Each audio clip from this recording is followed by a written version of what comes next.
Rajasthan university की छात्र राजनीति से लेकर राष्ट्रीय लोकतांत्रिक पार्टी के सुप्रीमो बनने तक का सफर कैसे तय किया हनुमान बेनीवाल ने? कैसे हनुमान बेनीवाल युवा नेता बन गए? हनुमान बेनीवाल की रैली में भीड़ देखकर क्यों पसीने छूट गए प्रधानमंत्री के?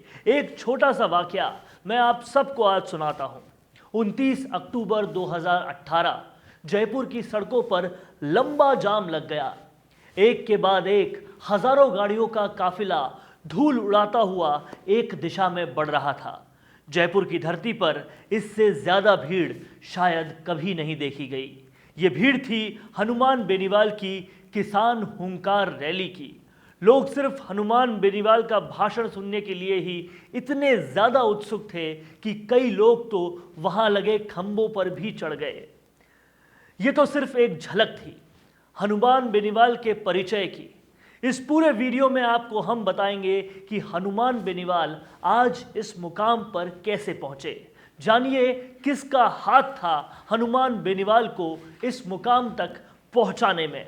1975 से 1977 का दौर, भारत की पहली प्रधानमंत्री इंदिरा गांधी का दौर, देश में आपातकाल का दौर। 21 महीने देश में तत्कालीन प्रधानमंत्री इंदिरा गांधी के कहने पर तत्कालीन राष्ट्रपति फखरुद्दीन अली अहमद ने देश में आपातकाल घोषित कर दिया। जो पार्टी देश के लोगों के दिल में बसा करती थी, अब लोगों के आक्रोश का सामना करने लगी। नागरिकों के अधिकार खत्म कर दिए गए, विपक्ष के नेताओं को जेल में डाल दिया गया, विपक्ष के नेताओं से देश की जेलें भरी जाने लगी और ये सब जनता को बिल्कुल रास नहीं आया। तय था जैसे ही इमरजेंसी हटेगी इंदिरा सरकार गिरेगी। इसकी भनक इंदिरा सरकार में बड़ी मंत्रियों को भी लग गई थी और इसी के चलते इंदिरा सरकार के कुछ बड़े मंत्री बागी होने का ठान चुके थे। समय बीता, देश फिर से पटरी पर आने लगा। साल आया 1977 का। इस साल चुनाव होने थे राजस्थान में। पूरे देश में इंदिरा विरोधी लहर चल रही थी और इसका फायदा उठाया जनता दल ने। 200 सीटों की विधानसभा में राजस्थान के बाबूसा यानी भैरव सिंह शेखावत का जादू चला और 152 सीटें जनता दल के खाते में गई और देश की सबसे बड़ी पार्टी गिरी औंधे मुंह। जो कांग्रेस 145 सीटों पर काबिज थी, अब वो 41 सीटें जीतने में भी पसीने छूट गए थे। और अगर रामदेव बेनीवाल कांग्रेस का दामन नहीं थामते तो ये संख्या होती 40। रामदेव बेनीवाल वर्तमान नागौर सांसद हनुमान बेनीवाल के पिता। रामदेव कांग्रेस के विधायक रहे।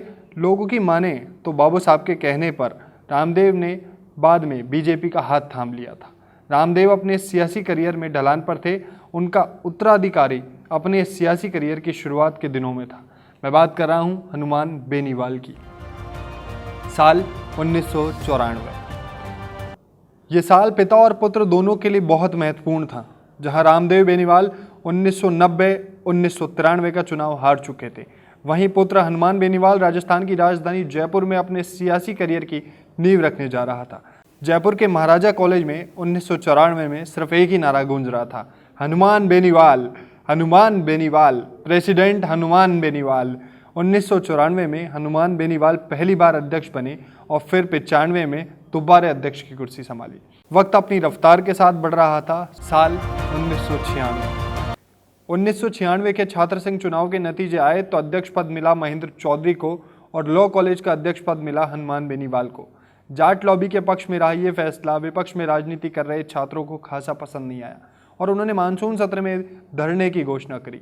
यहाँ चुनावी रैलियों में महेंद्र चौधरी और हनुमान बेनीवाल का नारा था कि किसी भी वजह से स्टूडेंट की पढ़ाई डिस्टर्ब नहीं होगी और इसी बात के चलते दोनों गुट आमने सामने हो गए, जिसका नतीजा निकला राजस्थान यूनिवर्सिटी अध्यक्ष समेत 1 दर्जन नेताओं को जेल में डाल दिया गया, फिर केंद्रीय कारागृह में ले गए, जिनमें थे महेंद्र चौधरी और हनुमान बेनीवाल।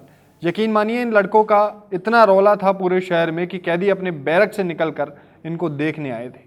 जैसे ही हनुमान बेनीवाल को जेल में डालने की खबर फैली, यूनिवर्सिटी के छात्रों ने हंगामा कर दिया। उस वक्त मुख्यमंत्री की कुर्सी पर थे बाबूसा यानी भैरव सिंह शेखावत और बाबूसा बिल्कुल नहीं चाहते थे कि स्टूडेंट्स हंगामा बढ़े, जिसके चलते राजस्थान का इतिहास सबसे बड़ा फैसला लेने जा रहे थे। बाबूसा ने जेल के नियमों को ताक पर रखकर रात 2 बजे के करीब जेल प्रशासन को ऑर्डर दिया कि हनुमान बेनीवाल समेत सारे छात्र नेताओं को रिहा करें। आपको बता दूं, जेल का नियम होता है कि अगर सूर्य अस्त्र हो जाए तो उसके बाद जेल के दरवाजे नहीं खुलते। साल 1997। राजस्थान यूनिवर्सिटी और राजस्थान के लिए वो साल था जहाँ ऐसा कुछ होने जा रहा था जिसके लिए कई जिंदगियां बदल सकती थीं, बदल गई थीं। 1997 में एक बहुचर्चित कांड हुआ, जेसी बॉस हॉस्टल कांड, जिसने पूरा राजस्थान को हिला कर रख दिया। ये कांड हनुमान बेनीवाल के लिए साबित हुआ लाइफ टर्निंग पॉइंट। जेसी बॉस कांड था एक रेप का केस जिसमें नामजद हुए विजय दहिया और उसके 9 दोस्त। इन लड़कों का बैकग्राउंड काफ़ी दुरुस्त था, जिसके चलते पुलिस भी इस कांड से अपनी दूरी बनाई हुई थी। तभी एक वाकया हुआ। महाराजा कॉलेज के गेट पर एक युवक बीच रोड पर जीप खड़ी कर इस कांड के नामजद आरोपियों को सजा देने और पीड़ित को न्याय दिलाने की मांग करने लगा। वो युवक कोई और नहीं बल्कि था हनुमान बेनीवाल। जब पुलिस प्रशासन इस कांड से अपने आप को बचा रहे थे, वही हनुमान बेनीवाल ने मोर्चा खोल दिया था, जिसके चलते हनुमान बेनीवाल पर एफआईआर दर्ज हुई। इस विरोध में हनुमान बेनीवाल का कद छात्र राजनीति से कई ऊपर हो गया था। हनुमान बेनीवाल शुरू से ही अपने विचारों को रखने, लोगों को उनका हक दिलाने के लिए जाने जाते हैं, फिर चाहे वो छात्र राजनीति हो या राष्ट्रीय लोकतंत्र पार्टी के संस्थापक की भूमिका। आज हनुमान बेनीवाल का राजस्थान की राजनीति में वो कद है जिसे ना कोई छू पा रहा है और ना ही कोई आगे छू पाएगा। ऐसे ही नहीं, हनुमान बेनीवाल ने भारत के प्रधानमंत्री की रैली से ज़्यादा भीड़ जुटाकर केंद्र तक अपना परिचय दिया था। विधायक रहते हुए भी अपनी पार्टी की गलत नीतियों के खिलाफ आवाज़ उठाई थी और उसी का नतीजा था राष्ट्रीय लोकतांत्रिक पार्टी। यह तो बस शुरुआत है हनुमान बेनीवाल की, अभी तो आगे बहुत कुछ होना बाकी है। साल 1998 का किस्सा, साल 2001 का किस्सा, साल 2002 का किस्सा, जेल में बिताए वो 88 दिन, ये सब हम आपको बताएंगे अगले भाग यानी हनुमान बेनीवाल पार्ट 2 में। तब तक आप इस वीडियो को लाइक, शेयर, कमेंट करना न भूलें और सबसे ज़रूरी, हमारे चैनल राजस्थान संवाद को अगर आपने अभी तक सब्सक्राइब नहीं किया है तो कर लीजिए, साथ ही बेल आइकन भी प्रेस कर दीजिए ताकि जब दूसरा पार्ट आए तो वो पहुँचे आप तक सबसे पहले।